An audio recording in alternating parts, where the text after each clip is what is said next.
This is WKYT This Morning. Good morning. Hope you had a great weekend. I'm Michelle Chamberlain. And I'm Bill Bryant. Ready to go. Here we are on Monday, April 11th. Now it's 6, a constitutional impasse. We're live in Frankfort, where one lawmaker says a budget deal cannot be reached before the 2016 legislature ends tomorrow. A lot of questions there. We'll try to clear that up for you. And for the 7th time this year, Lexington police are investigating a murder, this time very near the UK campus. And how the NAACP is responding to the charges against a Lexington Catholic high school student accused of harassing a classmate.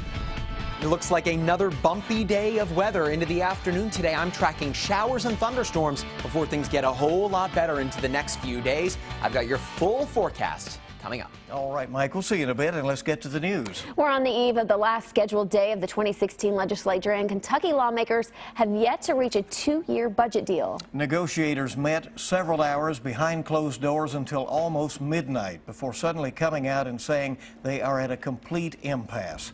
WKYT's Mark Barber is live in Frankfort this morning with a look at where in the world we go from here. Good morning.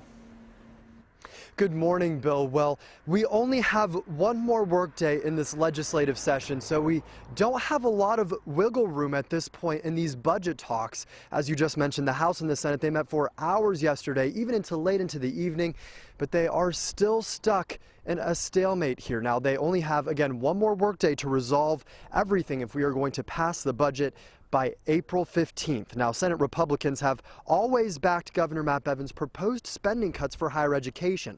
Last night, House Democrats finally agreed to a 4.5% spending cut after it was reduced from 9%.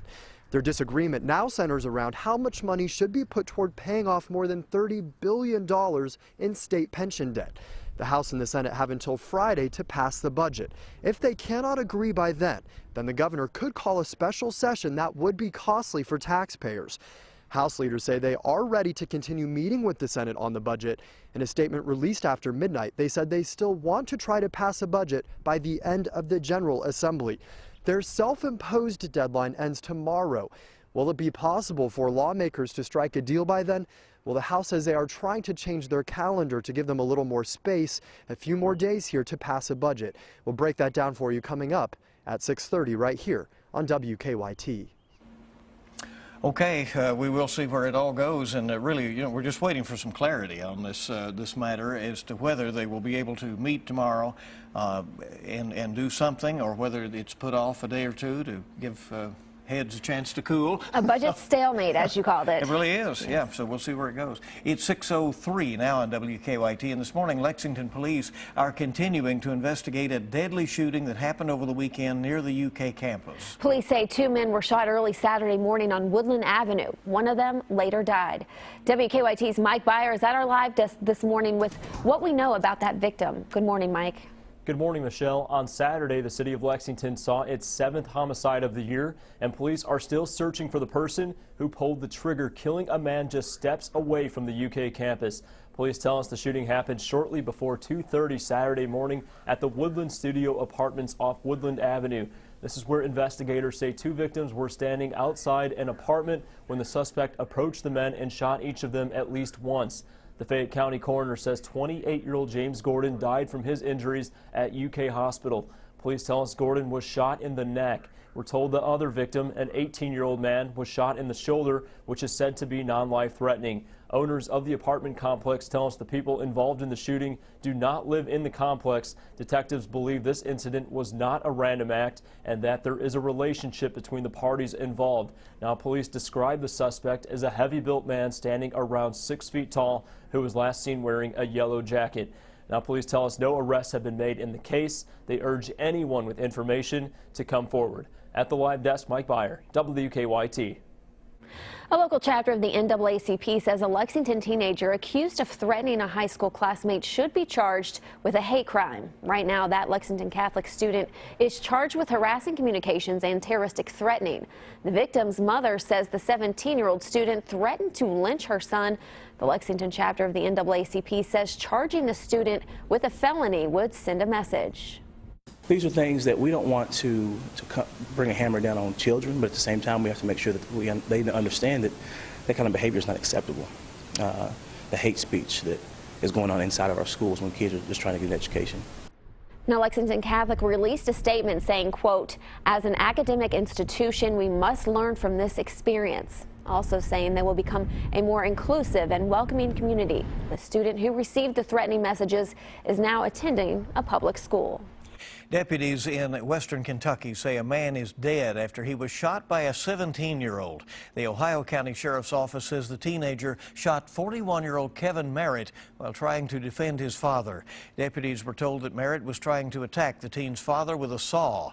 No charges have been filed.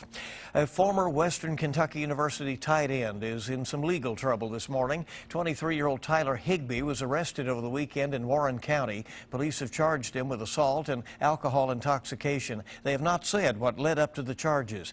Higbee is considered one of the top tight end prospects in next month's NFL draft. Now, your zone-by-zone forecast with Mike Linden.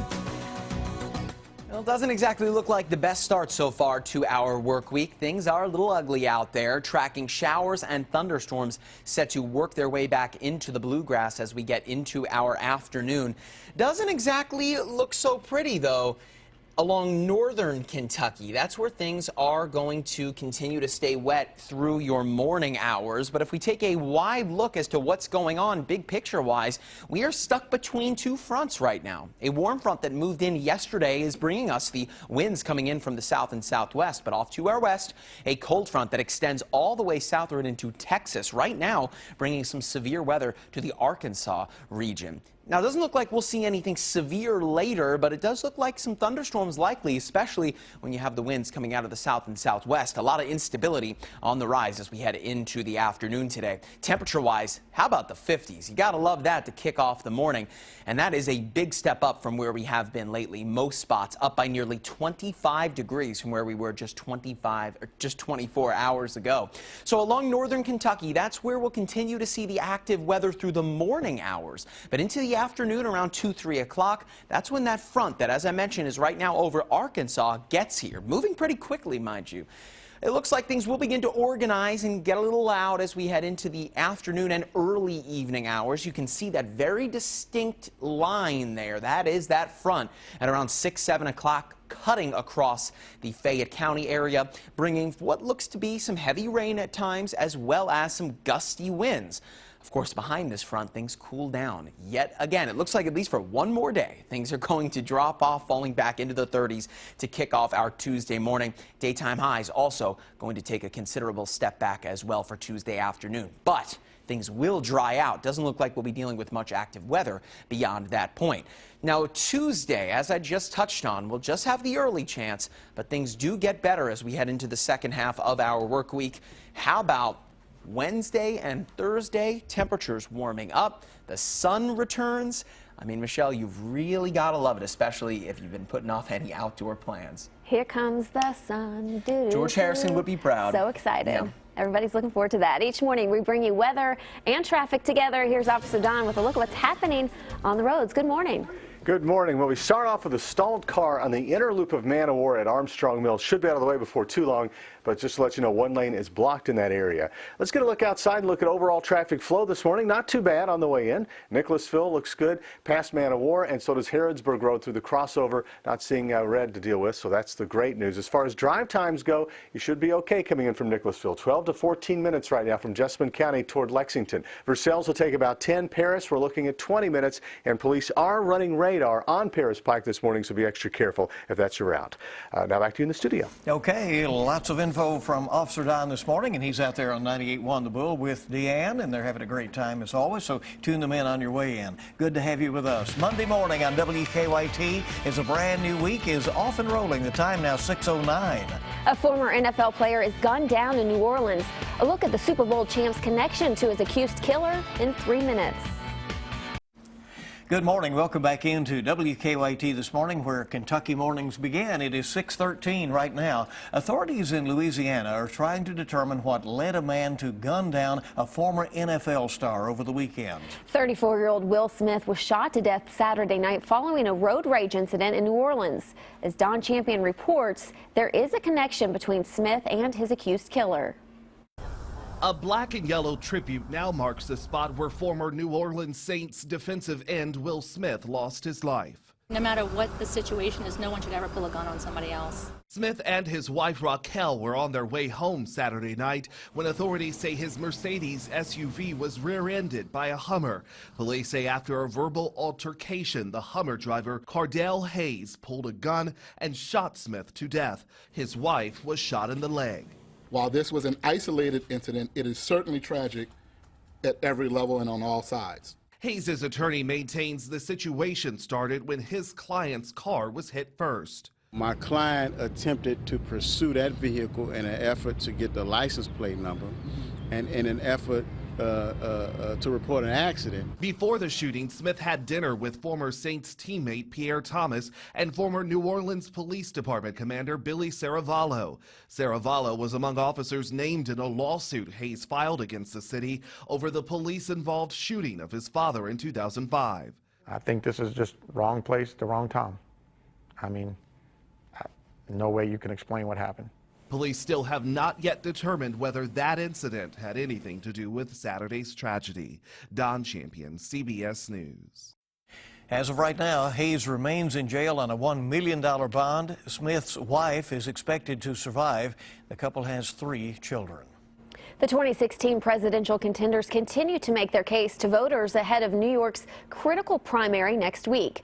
Now, with the possibility of a contested Republican convention looming, polls show Donald Trump expanding his lead over rivals Ted Cruz and John Kasich in the Empire State. After winning Wyoming's caucuses this weekend, Democrat Bernie Sanders is shifting his focus away from Hillary Clinton's qualifications and back to the issues. A new poll says Americans trust Hillary Clinton over Donald Trump on a range of issues, from immigration to health care to nominating a Supreme Court justice. But in the Associated Press GFK poll, Trump, the Republican frontrunner, is nearly even with Democrat frontrunner Clinton on who Americans trust to handle the economy. CIA Director John Brennan says his agency will not engage in waterboarding, even if the next president of the United States orders the agency to do so. Brennan told NBC News that the CIA will not engage in any so-called enhanced interrogation techniques. Republican presidential candidates Donald Trump and Ted Cruz have suggested they would end the ban on waterboarding. Rescue officials in southern India are sifting through a Hindu temple where at least 110 people died. A fire started by an unauthorized fireworks display swept through a temple packed with thousands for a religious festival. Police are investigating for possible charges of culpable homicide and illegal storing of explosives. Canadian rocker Bryan Adams is canceling a Mississippi performance this week. Now, Adams' reason for canceling is the new state law allowing religious groups and some private businesses to refuse service to gay couples. Supporters of the new law say it offers protection for Christians who adhere to traditional views of marriage and gender roles. Bruce Springsteen canceled a show in Greensboro, North Carolina, for similar reasons. We're coming up on 6:17 on WKYT this morning, and the owner of the British tabloid Daily Mail may want to buy out Yahoo. The Wall Street Journal says the Daily Mail is interested in Yahoo's news and media properties, which would give it a bigger footprint in the United States. About 40 companies have expressed interest in buying Yahoo, including Verizon, seen as the front runner. They have until April 18th to make preliminary offers. 6 months after launching a pilot program in San Francisco and in New York, Best Buy will soon be offering same-day delivery in 11 more cities. Under the service, online shoppers would need to place their orders by 3 p.m. and they can expect their purchases by 9 p.m. This would cause an additional fee of $10 to $20 per order for that convenience. Toyota is teaming up with the University of Michigan to try to develop self-driving cars. The Ann Arbor facility puts Toyota close to the university's Mobility Transformation Center. That's where Ford, GM, and Honda are working with the U.S. Department of Transportation on the future of automated cars. The Ann Arbor location is set to open up in June. It will eventually employ about 50 people or so, and certainly may lead the way to the future. For the first time in nearly a century, the cost of mailing a letter has gone down. The price of a regular stamp dropped from 49 cents to 47 cents yesterday. The decrease comes after the Postal Service was forced to drop a surcharge put in place to help close a big deficit. So now those forever stamps that we purchased for 49 cents. I was just thinking that. You may want to save those forever stamps that you went out and purchased. There you go. WKYT This Morning is just getting started. Where does a goat have to go to get a good taste of wood? Well, in case you're wondering, we'll tell you in 6 minutes. Active weather is back this morning, and it looks like things could get even noisier as we head into the afternoon. But once we get past today, the spring makes a comeback. I'll show you what the rest of the week has in store for you coming up. And a look outside right now in downtown Lexington. There's the colorful Helix Garage as Monday morning is off and rolling and Lexington KY comes to life. We're back with more on WKYT in just a moment. Welcome back to WKYT This Morning. Your time is 6:22. It looks like lawmakers will not be able to reach a budget deal before Tuesday's deadline. Tough talk in Frankfort, and that's what's trending at this hour. Kentucky lawmakers met late into the night, in fact until around midnight, before finally walking away from the table with no deal. The last regularly scheduled day of the 2016 legislative session is tomorrow. With no budget deal in place, the session will either have to be extended or Governor Matt Bevin will have to call a costly special session. Lexington police are looking for the person who shot 2 people, killing one of them early Saturday morning on Woodland Avenue. The coroner says 28-year-old James Gordon died. Police only released a limited description of the suspect.